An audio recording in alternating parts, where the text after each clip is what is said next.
La parole est la vraie lumière. En venant dans le monde, elle éclaire tous les humains. Mesdames et messieurs, mes bien-aimés dans le Seigneur, il ne suffit pas de lire et d'écouter la parole de Dieu, mais il faut la mettre en pratique. Que Dieu bénisse chacun de vous et bonne écoute. Mes bien-aimés dans le Seigneur, soyez bénis. Alors aujourd'hui, nous allons parler d'un sujet vraiment très intéressant, l'enfer. Mais avant de commencer, nous allons d'abord voir ce que c'est que l'enfer.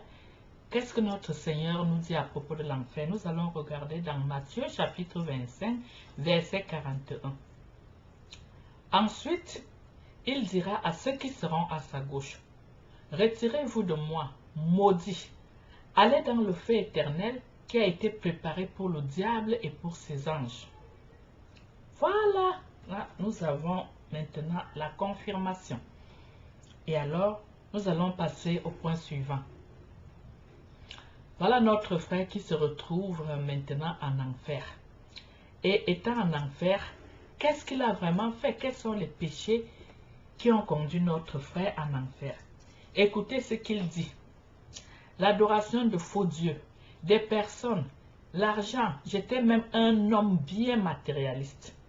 Au lieu de l'adoration de la très sainte Trinité. Le blasphème au nom de Jésus, c'était moi. C'est-à-dire que même quand je mentais, je jurais au nom de Dieu, sans avoir le moindre remords. Quand il fallait que j'aille au culte, je ne partais pas. Le dimanche même, la messe là, je ne voulais même pas entendre. J'étais également un très grand cambrioleur. Le meurtre, c'était moi. Et en plus de ça, je tuais même en parole. C'est-à-dire que les secrets des autres, pour moi, ne comptaient pas. Quand quelqu'un me confiait un secret, je le liquidais. Le manque de pardon, c'était moi.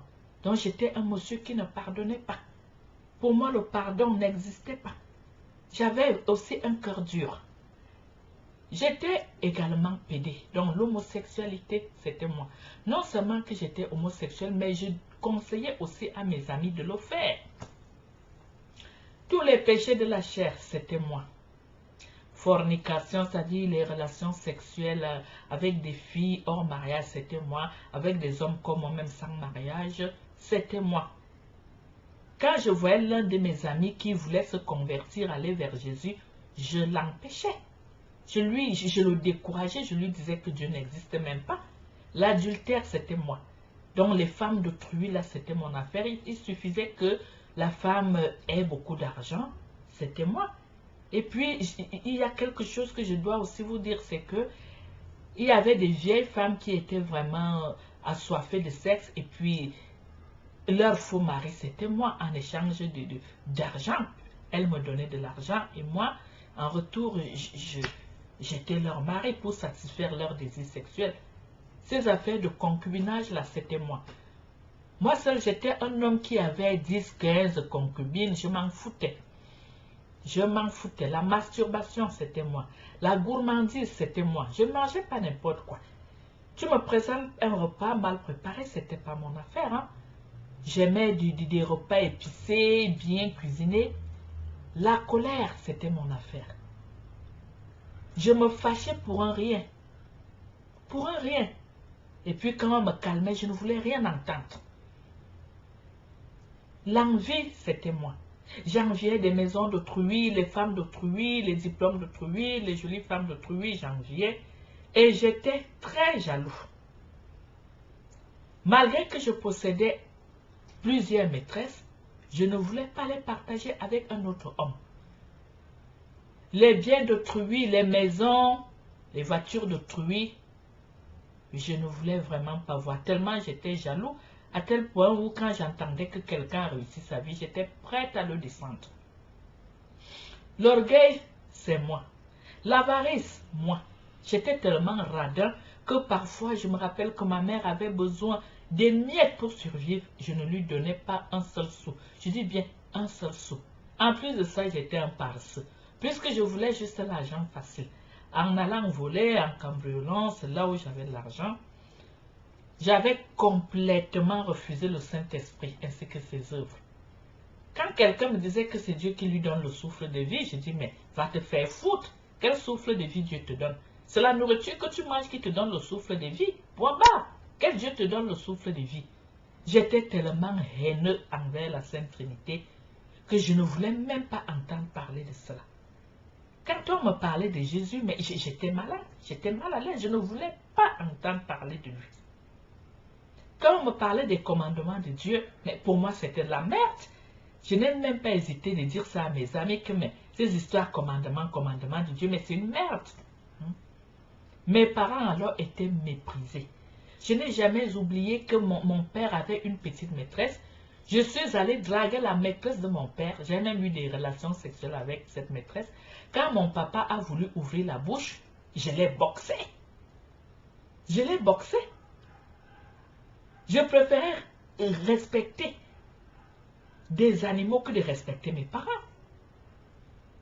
J'avais complètement refusé de me repentir.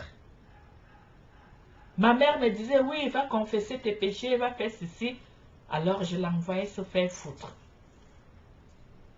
Les avortements, là, c'était mon affaire. Quand une femme vient me raconter qu'elle est enceinte de moi, je l'envoyais avorter rapidement. Et c'était la même chose pour mes petits amis.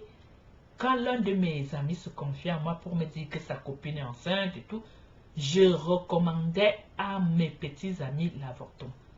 Je leur envoyais dire à leur copine d'aller avorter tout simplement. L'euthanasie, c'était mon affaire. Il suffit que tu aies une petite maladie, je t'envoie aller rencontrer un médecin pour l'euthanasie. Hein. J'étais champion de ça. Tellement j'avais le sang aux yeux, tellement j'avais le sang au cœur. La haine, c'était mon affaire.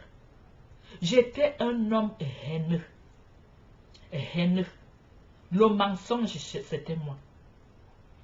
J'étais même allé jusqu'à mentir que mon père était un gouverneur et que j'étais l'héritier. Donc, avec ça, j'avais toutes les femmes. J'avais toutes les femmes que je voulais. Et pourtant, c'était le mensonge. Mon argent provenait de quoi? Des drogues, de la mafia, du trafic des êtres humains, et puis des jolies femmes. Il suffisait que la femme soit riche. Alors j'allais vers la femme pour draguer. Alors mon intention était de la piller. J'arrachais ses bijoux, son argent, je l'escroquais. Et puis le trafic d'êtres humains, je prenais ses yeux, le cerveau, les reins et tout. Et puis le reste du corps, je partais jeter dans le lac. Hein. C'est-à-dire, mes films préférés étaient des films pornographiques. Quand tu me vois visionner un film, c'est un film pornographique. Ma façon de faire l'amour était à 3 ou 4, donc les partout c'était ma préférence. Une seule femme ne me suffisait pas. J'encourageais même les gens à faire l'amour avec les animaux. Quand je voyais une chrétienne condamner les rapports sexuels avec des animaux, je pouvais l'empoisonner si j'en avais l'occasion, parce que j'encourageais plutôt ces pratiques-là. J'étais également un proxénète, c'est-à-dire que j'avais des réseaux de prostitution que je dirigeais. Je m'en foutais, que ce soit des enfants, je m'en foutais. Pour moi, tout ce qui comptait, c'était de l'argent. Je passais le temps à me moquer des pauvres, des personnes qui n'ont rien. Alors, je buvais comme un fou. J'étais vraiment un ivrogne. Je pratiquais la magie. Le maraboutisme, c'était mon affaire. Pour moi, c'était le sang des boucs qui rachetait l'être humain. Les chèvres, le sang des animaux et non le sang de Jésus-Christ. Donc, vraiment, mes pratiques étaient contraires à celles de Dieu. En plus de ça, j'étais un obsédé sexuel puisque je me droguais. Mon âge même, j'avais 35 ans. J'ai enlevé jusqu'à 15 ans. Je me suis retrouvé à 20 ans. J'étais tellement un homme escroc que tout ce que je faisais était escroquerie. À un moment donné, je fabriquais même les phobies. Les jeux de tarot là, pour prédire l'avenir, c'était mon truc. La pédophilie, c'était mon truc. L'homosexualité même là, avec les hommes comme moi, c'était mon truc. J'étais un homme mauvais. Je dis bien un homme mauvais, méchant. Les rancunes là, c'était moi. Œil pour œil, dent pour dent. C'était ma devise. J'encourageais les assassins, à tuer et à égorger les religieux. Les pratiques occultes là, c'était moi. La haute sorcellerie, c'était moi, puisque j'avais trempé les mains dans les sectes diaboliques comme la Rose Croix, la franc-maçonnerie, pour aller découvrir ce qu'il y a là-bas. J'ai trempé les mains.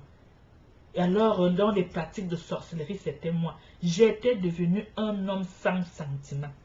J'aurais même vendu certaines personnes pour m'enrichir, sans compter les personnes que j'ai eu empoisonnées. L'argent sale là, c'était moi. Les faux billets de banque fabriqués là, c'était moi. Le réseau des faux billets, c'était moi. Les biens mal acquis, c'était moi. L'inceste, c'était moi. Parce qu'en fin de compte, j'avais même eu à accoucher avec certaines de mes cousines. Les faux diplômes là, c'était moi. Donc, où je me retrouve maintenant, je n'aimerais pas que d'autres personnes se retrouvent dans cette situation. Raison pour laquelle j'ai pris la peine de tout dévoiler. De tout dévoiler. L'enfer existe réellement et je souffre dans le feu de l'enfer. Je ne veux pas que ça se répète avec vous.